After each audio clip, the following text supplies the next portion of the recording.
한 2주 전쯤에 돈 받고 가짜 기부금 영수증 발급, 타락한 종교단체 수두룩, 저 사진과 똑같은 모습으로 제목으로 뉴스가 보도되는 것을 보았습니다. 국세청이 돈을 받고 가짜 기부금 영수증을 발급하거나 증여세를 탈루하다가 적발된 단체들의 명단을 공개를 했습니다. 이와 관련하여 적발된 단체가 전부 79개인데 놀라운 것은 66개 단체가 종교 단체였다는 사실입니다. 경북의 한 절에서는 연말 정산과 관련해서 수수료를 받고 5억 7천만 원 상당의 기부금 영수증을 207차례나 발급을 했습니다. 자, 여기까지만 보도가 되었으면 그래도 막 괜찮겠다 싶었는데 전북의 한 교회를 소개하면서 이 교회도 111건 약 4억의 허위 기부금 영수증을 발급했다고 보도가 되었습니다. 코로나 확진자가 교회에서 속출하고 있는 상황에서 이런 내용까지 연말에 보도가 되는 것을 바라보면 세상 사람들은 어떤 생각을 가질까요? 절이나 교회나 다 똑같다.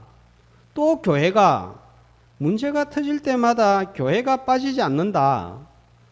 저런 교회라면 나가고 싶지 않다. 저런 교회가 바로 악이다. 사랑을 이야기하면서 자신들의 이익 앞에서는 물불을 가리지 않는다. 더 심한 말도 할 것입니다. 더 심한 생각도 할 것입니다. 이런 비리가 없어도 세상은 교회를 비난하고 핍박을 합니다. 선을 행해도 곱지 않은 시각으로 쳐다보는데 이런 부끄러운 비리들이 드러난다면 더 우리 교회는 비난할 거리를 제공을 하게 되는 거예요. 지난번에는 자신을 권사라고 밝히면서 다니던 유명 여성 정치인이 누군가에게 대가로 명품 가방을 받고 뇌물을 받고 조사를 받는다는 뉴스가 정규 방송을 통하여서 전 국민들에게 알려졌습니다. 우리나라 기독교 인구가 1천만에 육박한다고 하는데 왜 문제와 비리의 중심에서 교회가 빠지지 아니하고 기독교인들이 빠지지 아니할까요? 예수님을 믿고 따른다는 것이 어떤 삶인지, 그리스도인이 어떤 사람인지를 모르고 신앙생활을 하고 있기 때문은 아닐까요? 예수 믿는다, 예수를 따른다는 것과 교회 다닌다는 것을 똑같은 의미로 받아들이면서 신앙생활을 하기 때문 아닐까요? 예수님을 바라보는 우리의 신앙관에 문제가 있기 때문입니다. 이 신앙관의 문제는 삶의 문제로 그대로 연결이 됩니다. 그런데 이런 문제가 어제 오늘의 일만은 아닙니다. 예수님 당시에도 많은 무리가 예수님을 따르고 있었지만 엉뚱한 말을 하고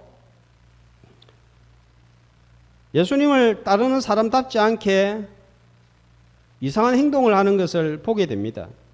그것도 예수님 가장 가까이 따라다니던 제자들이라고 하는 사람들이 전혀 엉뚱한 말과 행동을 하는 것을 봅니다. 주님을 바라보는 시각, 주님에 대한 이 시각이 잘못되었기 때문입니다. 예수님 당시에 많은 무리들이 따라다녔습니다. 예수님이 기적과 이적을 많이 행하였기 때문입니다. 마가복음 6장 30절 이하에 보면 오병이어 기적을 행할 때에 남자만 5천 명이 먹었다고 했으니까 좋게 10,000명은 따라다닌 거예요. 귀신 들린 자도 고치고 기먹고 더듬는 자도 고치셨습니다. 이어서 우리 8장 1절 이하에 나오는 내용이죠. 7병이어로 4,000명을 먹였습니다. 그러니까 예수님 주변에 사람들이 구름대처럼 몰려들었습니다. 그런데 요한복음 6장 26절 말씀을 보면 예수님이 이들을 따라다니는 이유를 밝히는데 뭐라고 합니까? 예수님을 찾아오는 것은, 따라다니는 것은 표적을 본 까닭이 아니요 떡을 먹고 배부른 까닭이로다. 자, 이 표적을 본 까닭이 아니고 떡을 먹고 배부른 까닭이라 그랬는데, 자, 이런 기적을 행했다면 사람들이 이런 기적을 보고 처음에는 이 기적 자체를 보고 깜짝 놀라다가, 그러면 이런 기적을 행하시는 예수님은 도대체 어떤 분인가? 이렇게 되어야 되는데 그냥 배 채우는 그 부분에만 관심이 있는 거예요. 예수님 따라가면 내 배를 채울 수 있겠구나, 육의 관점으로만 바라보았습니다. 이 손가락으로 이렇게 피아노를 가리키면 뭘 봐야 됩니까? 피아노를 바라봐야 되는데 사람들이 뭘 바라보냐 하면 이 손가락을 바라보는 거예요. 선물을 주면 선물을 준 사람을 바라보아야 되는데 선물에만 온통 관심을 가지고 마음을 두는 거예요.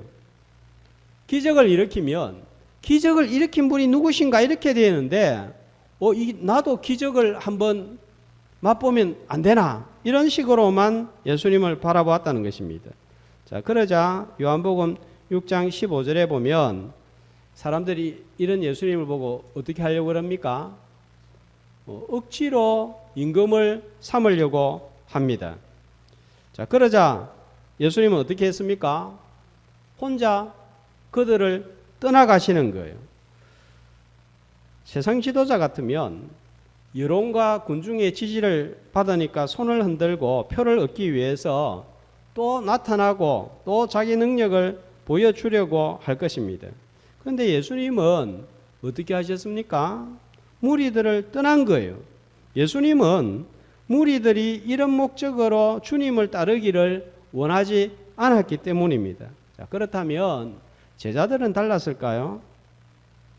다르지가 않았습니다. 오히려 더 심했으면 심했지 별반 차이가 없었습니다. 그래서 예수님께서는 다른 기적을 통하여서 제자들의 지금 상태를 보여주고 제자들이 예수님을 바라보는 이 시각 또 신앙관이 수정되기를 원하신 거예요. 자, 그 기적이 오늘 베세다에서 맹인의 눈을 뜨게 하는 본문입니다. 그런데 맹인의 눈을 뜨게 하는 기적은 베세다에서만 일어난 것이 아니라 10장 마가복음 10장 46절 이하에 보면 여리고의 맹인 바디메오의 눈을 뜨게 하는 내용도 나옵니다. 베세다의 맹인과 여리고의 맹인을 치유하는 사건을 통하여서 주님은 제자들에게 바른 신앙관을 심어주기를 원했습니다. 지금 예수님의 마음은 굉장히 급한 거예요. 자, 이 시간은 예수님의 공생의 3년 차이고 지상에서 마지막 사역을 하는 기간이고 여리고를 지나서 예루살렘에 들어가면 고난의 일주일이 기다리고 있고 이어서 십자가 처형을 받고 제자들과는 더 이상 함께 할 수가 없는 거예요. 그래서 특별한 가르침이 필요했는데 베세다의 맹인과 여리고의 맹인을 치유하는 그 중간 사이에서 지금 이 제자들의 신앙관을 수정하는 일을 하고 있는 거예요. 어떤 분은 이 내용을 두고 맹인과 맹인 사이 이런 제목을 붙인 것을 보았습니다. 이 샌드위치 구조입니다. 자, 샌드위치는 중간이 중요하잖아요. 그죠? 두 맹인을 치유하는 사건 사이의 내용을 통하여서 예수님이 제자들에게 가르쳐 주고자 하는 것이 있었습니다. 이 두 사건 사이에서 보여주는 제자들의 모습도 또 나옵니다. 자, 그걸 잘 보여주는 사건이 8장 27절 이하에 보면 가이사랴 빌립보에서 베드로가 예수님을 주는 그리스도십니다 이렇게 하는 놀라운 고백 뒤에 예수님은 31절에 보면은 처음으로 가르치는 말씀이 있습니다. 어떤 말씀입니까? 8장 31절 말씀에 보면요. 그들에게 가르치시되 뭘요? 죽임을 당하고 사흘 만에 다시 살아나야 할 것을 자, 어떻게 가르치다고? 비로소 처음으로 가르쳤다 하는 것입니다. 그러자 베드로의 반응은 주님 그리 마옵소서 하자 예수님이 사단아 내 뒤로 물러가라 합니다. 베드로는 자신의 생계인 배 물고기를 버리고 예수님을 따라왔는데 예수님이 죽고 없어지면 인생이 꽝이 됩니다. 기적과 능력을 행하시는 주님을 따르면 뭔가 손에 들어올 것이 있는 줄 알았는데 예수님이 사라지고 나면 내 인생은 어떻게 되느냐 이렇게 된 거예요. 3년을 따라다녔지만 아직 예수님에 대해서 거의 모르고 있습니다. 베드로도 지금 머릿속에 예수님으로부터 받아낼 것만 생각하고 있는 거예요. 예수님을 제대로 보지 못하고 있습니다. 자, 이런 시각으로만 예수님을 바라보는 사람은 어떤 자인가? 바로 본문에 나오는 맹인이다 하는 거예요. 육신의 눈을 감은 자가 맹인이 아니라 주님을 바로 보지 못하는 자가 맹인이다. 그래서 예수님을 바라보는 바른 시각을 가져야 된다. 눈을 떠야 된다. 이 사실을 맹인을 치유하는 사건을 통하여서 보여주고 있는 거예요. 자, 그래서 지금 이런 제자들의 상태를 가리켜서 8장 17절 18절 말씀을 보세요. 뭐라고 합니까? 너희 마음이 둔하냐 18절에 너희는 눈이 있어도 보지 못하고 귀가 있어도 듣지 못한다. 바로 너희들이 맹인이다 하는 것입니다. 이에 대해서 34절 말씀을 보시면 예수님을 따른다는 것이 무엇인지 제자들에게 말씀합니다. 뭡니까? 제자들을 따른다는 것은 뭡니까? 8장 34절 말씀에 보면요. 나를 따라오려거든 자, 자기를 부인하고 자기를 십자가를 지고 따를 것이니라. 믿는다는 것은 따른다는 것은 자기를 부인하는 것이다. 자기 부인은 반드시 자기 변화를 수반합니다. 인간은 본성적으로 이기적이기 때문에 자기가 변하지 않으면 절대로 자기 부인은 있을 수가 없습니다. 이 세상에 종교들이 너무 많습니다. 이런 많은 종교를 연구하는 종교학자들은 이 종교들을 구분을 합니다. 하등 종교와 고등 종교로 구분을 합니다.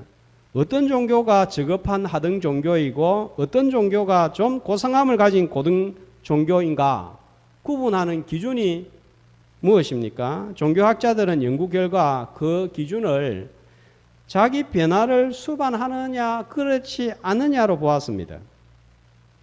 신앙의 목표가 무엇인가 하는 것이 고등 종교와 하등 종교를 구분하는 기준입니다. 오직 자기가 원하는 것만을 얻기 위한 것이라면 하등 종교이고 자기 부인으로 자신이 변화되고 다른 사람을 생각하는 이타심으로 나아간다면 고등 종교라고 할 수가 있습니다. 점을 하고 굿을 하는 미신과 우리가 가지고 있는 기독교 신앙 사이의 차이점이 무엇인가요? 뭐라고 생각합니까? 점을 하고 굿을 하는 사람들은 손이 발이 되도록 비비면서 기도하는데 우리가 하나님께 기도하는 것보다 훨씬 간절하고 애절하게 기도하고 또 그들의 신 앞에 나아갈 때 우리가 오늘 예배 자리에 나오는 것보다 훨씬 정성을 들입니다. 깨끗하게 목욕을 하고 새 옷으로 갈아입고 나오고 기도합니다. 이렇게 간절하게 기도하고 정성을 들이는 이유는 자기들의 신을 얼레고 달래서 자신들이 원하는 것을 받아내는 것입니다. 이것이 그들이 기도하고 신앙을 가진 목표의 목적의 전부입니다. 여기에 자기 부인은 없고 신을 변화시켜서 자신이 필요하고 원하는 것을 받아내는 것입니다. 그리고는 내가 원하는 것을 받아내면 그 신은 살아있는 것이고 그것으로 끝입니다. 자기 자신은 변화되지 않습니다. 자, 이것이 2000년 전 예수님을 따르는 무리들의 모습입니다. 반면에 참된 믿음이란 내가 원하는 것을 요구하기도 하고 우리가 연약하기 때문에 주님의 도우심을 구합니다. 그러나 더 중요한 것은 내가 하나님을 변화시키는 것이 아니라 내가 하나님으로 인하여서 점점 변화가 되어가는 거예요. 자기를 부인하고 하나님의 뜻에 내 뜻을 맞추어가는 것입니다. 자, 마태복음 14장 36절 주님의 기도를 한번 보겠습니다. 같이 읽습니다. 아버지는 모든 것이 가능하오니 이 잔을 내게서 옮기시옵소서. 그러나 나의 원대로 마옵시고 아버지의 원대로 하옵소서. 내 뜻에 하나님의 뜻을 맞추는 것이 아니라 내가 원하는 것이 하나님이 따라와야 되는 것이 아니라 하나님의 원하심에 나의 원하심이 맞추어지는 거예요. 하나님의 뜻에 내 뜻을 맞추어가는 것입니다. 처음 믿을 때 또 신앙이 약할 때는 내 소원, 내 요구, 내 문제 해결이 최고 관심사입니다. 그러나 시간이 지나면서 자기 부인과 더불어 자기의 뜻과 이익을 내려놓고 주님의 뜻, 주님의 원하심을 따라가는 것입니다. 그러면서 점점 자신이 변화되어 가는 것. 자, 이 시각이 주님을 따라가는 성도들의 시각이어야 합니다. 이런 시각으로 주님을 바라본다면, 주님을 따르는 자들이라면 기부금 영수증을 돈을 받고 속에서 허위로 발급을 요구하지도 않을 것이고 발급을 하지도 않을 것입니다. 자기 부인으로 주님을 따라가는 참된 제자들이 되시기를 주님의 이름으로 축복합니다. 자, 방송실에서는 말씀은 넣어주세요. 자, 그 다음에 예수님은 베세다에서 예루살렘 입구라고 할 수 있는 여리고에 도착하기까지 3번에 걸쳐서 제자들에게 자신의 죽음에 대하여서 말씀을 합니다. 자, 이걸 가리켜서 제자도라고 합니다. 제자들이 따라야 될 길, 정신이란 말이에요. 첫 번째는 아까 가이사랴 빌립보의 베드로의 고백 뒤에 말씀하셨습니다. 두 번째는 9장 30절과 31절을 한번 보겠습니다.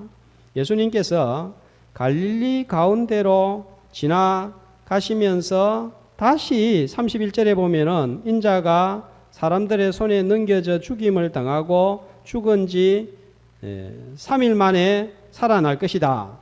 자, 두 번째로 여기에서 주님의 죽으심에 대해서 말씀을 하고 있습니다. 그런 주님의 가르침에, 이런 주님의 가르침에도 불구하고 자, 33절 가버나움에 도착했을 때 자, 34절에 제자들의 반응은 뭡니까? 뭐라고 합니까? 어떤 반응을 보입니까? 갈릴리로 올라오면서 예수님은 자신의 죽음에 대해서 말씀하는데 제자들은 길에서 누가 크냐 서로 첫째가 되고자 하는 경쟁을 벌인 것입니다. 여기에서만 끝나지 않습니다. 10장 32절 33절을 한번 보겠습니다. 자, 성경만 넘기면 되니까 한번 찾아보면 좋겠습니다. 32절에 이제 예수님이 예루살렘으로 올라가시고 있습니다. 제자들과 함께 가고 있습니다. 자, 이때 33절 말씀해 보면 제자들에게 또 가르치십니다.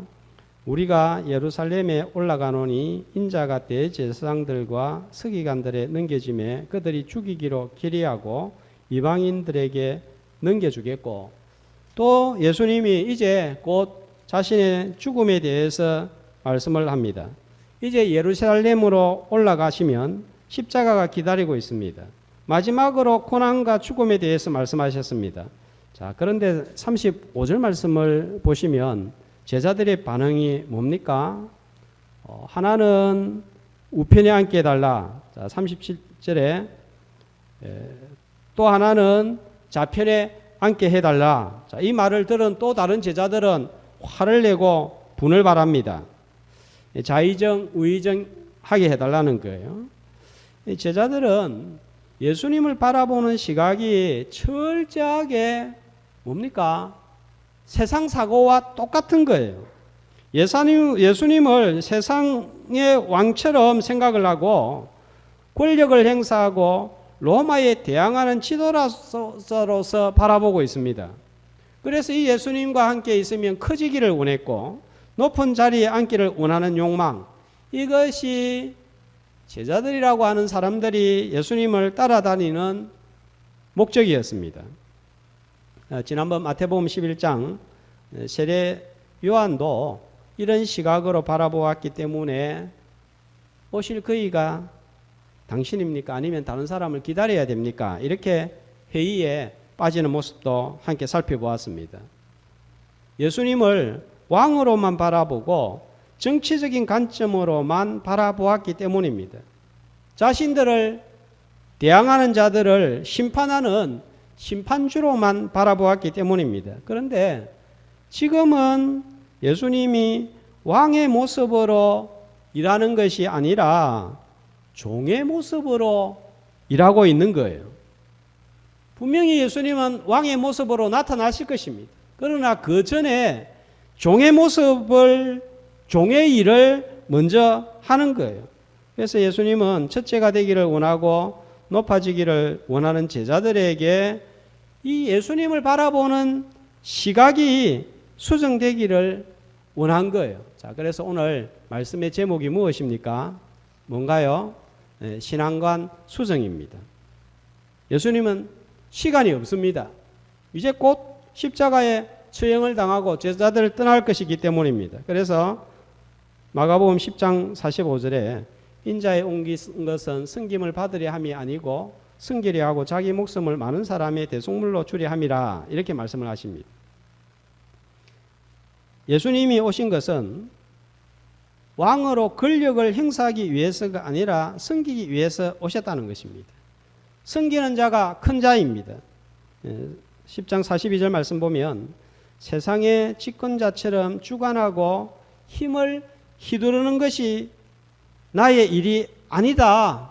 군림하는 것이 아니라 섬김이 목적이다. 종으로서의 예수님을 나타내고 있습니다. 예수님은 왕으로 심판하고 힘을 사용하실 때가 분명히 있습니다. 언제일까요? 예수님이 세상에 다시 오실 때입니다. 그러나 지금은 아닌 거예요. 종으로 섬기는 일을 하는 것입니다. 자, 이걸 눈을 떼지 못하면 맹인이다. 나를 바라보는 눈이 떠여야 한다. 여기에는 자기 부인이 필요하고 자기 손해도 따른다. 이게 치료받지 않으면 계속해서 영적인 맹인의 삶을 살 수밖에 없다. 자, 이것을 예수님은 맹인 치유 사건을 통하여서 제자들에게 알려주고 있는 거예요. 우리는 어떻습니까? 나는 어떻습니까? 나는 예수님을 어떤 시각으로 바라보고 있는가?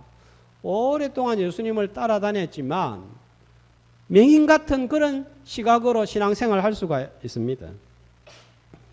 너무나 잘 알려진 소록도의 두 간호사 마리안느와 마가렛의 이야기 몇 번 소개를 한 적이 있어서 잘 알고 있습니다. 1962년 마리안느 스테그라는 이름의 오스트리아 여인이 신문 광고를 본 거예요. 오스트리아에서 한국에 소록도에서 한센병 환자들을 돕는 도우미 구함. 한 줄도 안 되는 짧은 광고입니다. 자, 이 광고를 보고 22살의 간호학교에 졸업반이던 마가렛은 이름 한 번도 들어본 적이 없는 한국, 그것도 버림받은 땅 소록도로 향했습니다. 거기에는 한센병으로 고통받는 세상에서 버려진 사람들이 모이는 곳이었습니다. 가족에게조차도 버림을 받은 외면당하는 사람들이 그곳에 모여 있습니다. 또 몇 년이 있다가 마가렛 피사레크라는 여인도 같은 광고를 보고 소록도로 찾아옵니다. 자, 저 두 간호사인데 아주 젊은 시절에 예쁜 모습으로 한국 소록도를 찾아왔습니다. 이후에 두 사람은 헌신적으로 환자들을 섬겼습니다. 환자들이 약을 꼼꼼하게 발라야 한다면서 두 간호사는 장갑도 끼지 않은 채로 나병 환자들의 상처를 만지면서 치료를 했습니다. 그렇게 환자들의 상처를 돌본 지 43년이 흘렀습니다.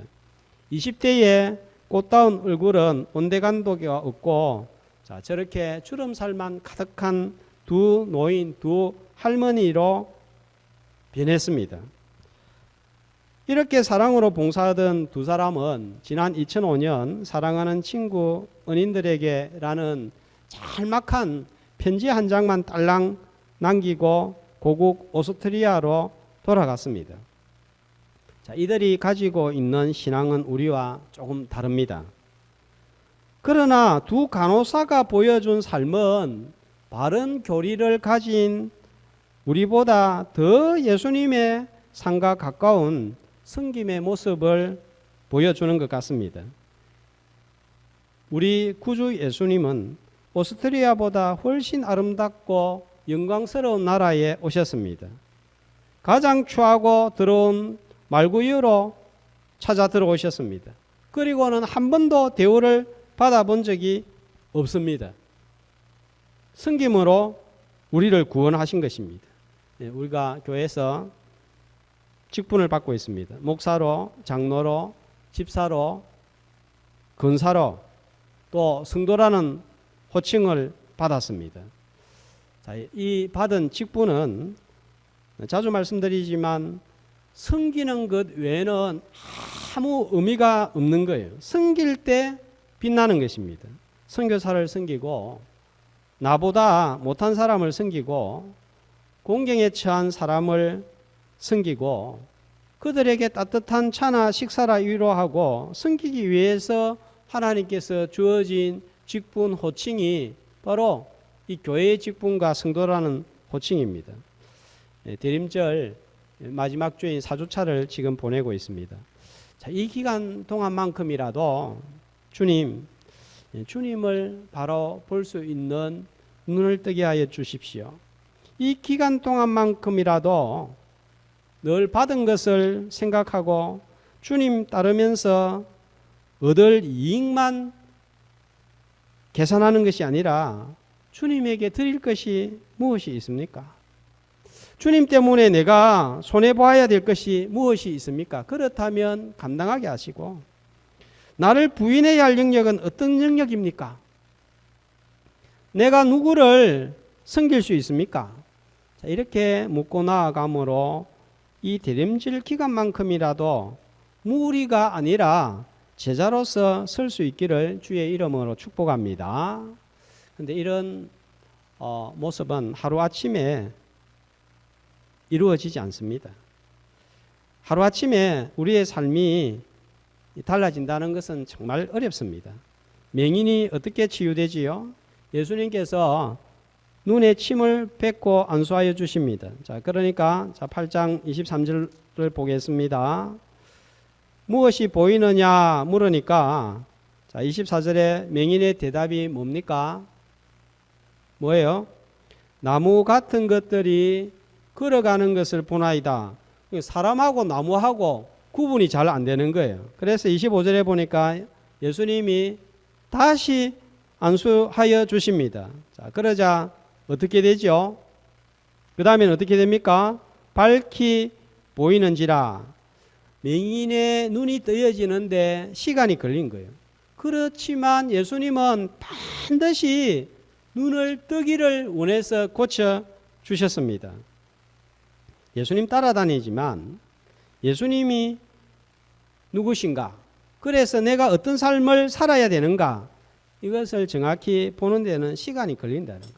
처음에는 완전 내 계산, 내 관점, 내 이익으로만 주님을 생각합니다. 그러나 시간이 지나면서 주님이 밝히 보여져야 됩니다. 자, 오랜만에 성막 사진을 한번 보겠습니다. 자, 제일 먼저 입구에 보이는 것이 무엇입니까? 뭐가 제일 먼저 보입니까? 성막을 들어가려고 하면 입구에 문이 보입니다. 양의 문이신 예수님을 통해서 하나님에게로 나옵니다. 다른 길은 없습니다. 하나의 문밖에 없습니다. 내가 곧 길이요 진리요 생명 대신 주님을 통하여서 나오는 거예요. 자, 이것이 신앙의 첫 단계입니다. 자, 들어오면 뜰입니다. 드디어 하나님의 정하신 나라 안으로 들어온 거예요. 자, 들어오면 첫 번째 보이는 게 무엇입니까? 번제단이고 그 다음에 물두멍이 있습니다. 번제단은 예수님께서 십자가에서 희생제물이 되어서 이루실 영원한 속죄를 예표합니다. 제사함 받는 단계입니다. 물두멍에 와서 손과 발을 씻는 것은 제사함 받은 사람들이 세례를 받음으로 예수님과 연합되는 것을 예표합니다. 자, 여기까지는 뜰신앙입니다. 이 단계는 구원 얻는 단계입니다. 칭의의 단계입니다. 신앙의 시작 단계입니다. 자, 우리 신앙은 여기에서 머무르면 안 되는 거예요. 자, 어디로 나가야 될까요? 더 깊이 들어가야 됩니다. 어디로 들어가야 되죠? 성소로 들어가야 되는 거예요. 자, 성소에 들어가면, 자, 다음 사진을 보면 우리가 잘 알고 있는 자, 떡상이 있습니다. 그리고 촛대가 있고 또 지성소 앞에 분향단이 있습니다. 자, 떡상은 생명의 떡, 말씀이신 예수님을 예표하고, 분향단은요, 기도하시는 예수님, 촛대는 빛 대신 예수님을 예표합니다. 성소신앙은 어떤 신앙인가 하면 구원받은 백성이 말씀을 먹고 기도를 통해서 깨끗하여져서 세상에서 빛의 삶을 사는 것을 의미합니다. 하나님 나라에 들어오는 것으로 우리의 신앙생활이 끝난 것이 아니라 하나님의 백성답게 사는 거예요. 성화의 단계입니다. 제자의 삶입니다. 마지막으로 지성소입니다. 완성된 신앙, 영화의 단계입니다. 천국에서 이루어질 천국신앙입니다. 성막은 뜰에 머무는 구원 얻는 신앙이 아니라 더 깊은 성소신앙으로 나아갈 것을 우리에게 가르치고 있습니다. 뜰신앙에서 더 깊은 성소신앙으로 나아갈 때에 자기 부인이 있고 섬김이 있는 성도, 제자가 될 수 있음을 알려주고 있습니다. 자, 이것이 벳세다 명인과 여리고 명인 사이에서 가르쳐 주신 예수님의 말씀입니다. 우리는 이 가르침은 잘 생각하지 않습니다. 예수님이 벳세다 명인의 눈을 뜨게 했네. 우와, 대단하다. 여리고 성의 바디메오의 눈을 뜨게 했네. 이야, 대단하다. 나도 이런 기적을 한번 맛보았으면 좋겠다. 이 생각을 많이 하지만 예수님은 바로 이런 기적 사건 사이에 있는 이 가르침을 위해서 이 두 가지 기적을 행했다는 것입니다. 예수님을 바라보지 못하면 바로 너희들이 맹인이다 하는 것입니다. 22절에 보면 맹인을 치유하는데 아주 구체적으로 묘사가 되어 있습니다. 예수님께서 맹인의 손을 붙잡으시고 데리고 나가사 눈에 침을 뱉으시고 안수하시고 물어보시고, 성경에 누군가를 치료할 때 이렇게 자세하게 복음서에 묘사된 곳이 한 곳도 없습니다. 그만큼 예수님은 눈을 뜨기를 원했고 주님에게 나오면 이렇게 개인적으로 다정다감하게 고쳐주시기를 원하는 거예요. 제자들은 예수님이 돌아가시는 순간까지도 주님을 바라보는 시각이 열리지 않아서 맹인의 상태로 있었습니다. 그래서 예수님이 십자가 처형을 당하려고 할 때 어떻게 했습니까? 전부 다 도망을 가버린 거예요. 그러다가 눈을 뜰 때가 있습니다. 치유받는 때가 있습니다. 언제일까요? 사도행전 1장 2장에서 오순절 성령님이 강림하시니까 눈이 뜨여집니다. 참 제자로서 살다가 마지막에 순교 신앙으로 나아가게 되었습니다. 자, 대림절 기간을 보내고 있습니다. 대림절 기간 동안 성령님이 내 심령과 우리 교회와 성도들의 가정에 임하심으로 주님을 바라보는 내 눈이 열려서 주님 믿는 것, 주님 따르는 것을 내 이익의 수단으로만 생각하지 말고 자기 부인으로 인한 자기 변화와 섬김의 삶으로 무리가 아니라 제자로 살아가는 저와 여러분이 되시기를 주님의 이름으로 축복합니다.